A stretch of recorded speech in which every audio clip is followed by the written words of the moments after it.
Voltamos aqui ao estádio do Engenhão, onde Flamengo e Corinthians vão jogar pelo Campeonato Brasileiro, terceira rodada. Corinthians em campo já há algum tempo e neste momento vem para o jogo a equipe do Flamengo. Você vê difícil contra um grande time contra o Corinthians, mas estamos jogando o jogo a valer, estamos buscando 3 pontos. O importante é a caminhada do Flamengo desse ano em busca do título. Mais um.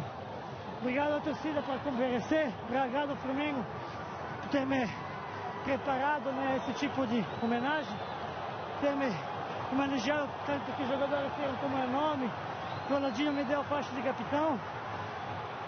É vínculo muito grande com o Flamengo, né? E estou agradecido porque o Flamengo é muito grande, qualquer um de nós. Temos que respeitar essa tradição e acho que eu respeitei sempre, me dediquei. E o maior agradecimento é esse que eu podia ter, não podia nem imaginar. Gostaria de jogar mais um tempo agora? Voltaria mais um tempo? Acho que não teria condições de jogar desse nível como esses primeiros 45 minutos. Estou super satisfeito do meu rendimento físico durante esses 45 minutos. O resultado não é a nosso favor, mas não tenho nenhuma vergonha em empatar isso, mas acredito que a garotada vai virar no segundo tempo e vai fazer 2-1. Aí, Cleber, vai receber agora uma placa aí do Flamengo, da presidente Patrícia Amorim. O Pet até emocionado para os padrões dele. Claro.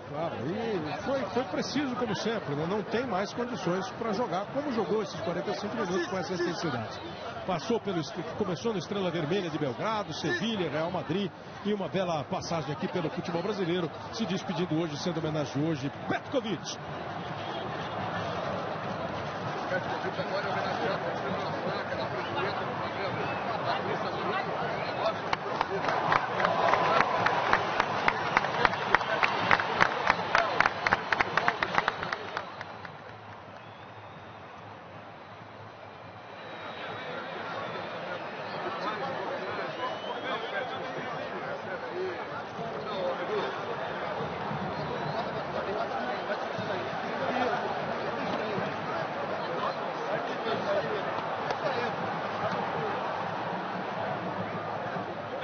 Fica na frente.